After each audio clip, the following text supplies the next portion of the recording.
Okay, so to answer the question, how do we check if someone's spine's stuck or what we call subluxated? Just to follow up because you don't always feel it.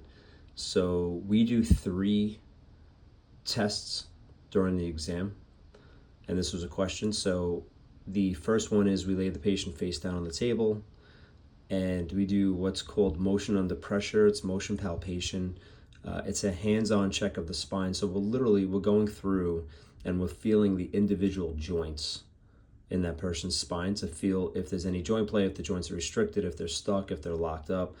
Sometimes you can feel tenderness and spasm in the muscles, but what we're feeling and working on are the joints, okay? So that's one thing. Then we stand the person up and we check the range of motion, whether it's neck or low back.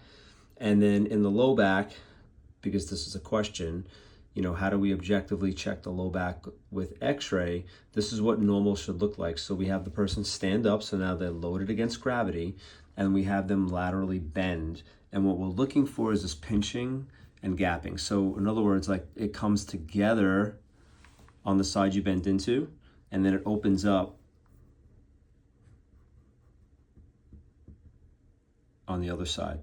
So again, pinching and gapping, pinching and gapping. And here's the thing, this doesn't always correlate with pain.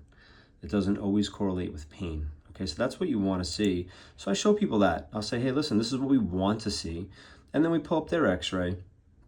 And I just pulled up, a patient's x-ray, and this is them bending to the left. So I told them, I said, listen, they were able to bend off to the left, but I was looking at the individual joints with them, and I said, look, I showed him the pinching and the gapping, and I said to him, I go, look, in your spine, and I asked the person, I go, this is you bending left, and so what we want to see is the pinching and the gapping, and you can see like this one, there is some motion, like it comes in a little bit, and then it opens up a little bit, but I wouldn't say that that's enough to say that that's a normal moving joint. This one opens a little bit, okay? So those 2 joints right there, there's some motion in there, maybe a touch of motion a little bit in there also, but none of these going to the left are normal moving joints. So we would mark those as subluxated, and then we check the right side, we count them up. I basically tell them, listen, there's 10 joints, there's actually five bones in the low back, and it's 10 motions because it's 5 in each direction. So we're looking 5 and 5. So out of 10, we count out how many are stuck, and we tally them up. And I say to the person, so you got 5 out of 10, you got 8 out of 10, 7, whatever it is. And then I look to see which ones are stuck going in both directions, left and right, because those are what we call critical areas, because it's completely shut down. And when things are stuck, that's when things will degenerate and wear out. That's what causes osteoarthritis in the spine, is when the joints are stuck. And now here's a key thing. Most of the time you can't feel it. So I always ask people, are you basing your health on bad math? What's that mean? Well, 10% of the nerves are for pain, about 10%, that's what the research shows. 90% of your nerves are not for pain. So most of us base 100% of our health choices on how we feel, which is only 10%. So that's bad math to me. So that's why we do testing like this. And then what we do is we put them through an initial care plan, whether, we start them 3 or 4 times a week. And that's anywhere for 24 to 36 visits. And that's based on the phase of healing and the research. And we have the research to show why that's a good amount of visits. And then we recheck this test, and then we show them, the joints that are moving better and the ones that are still stuck.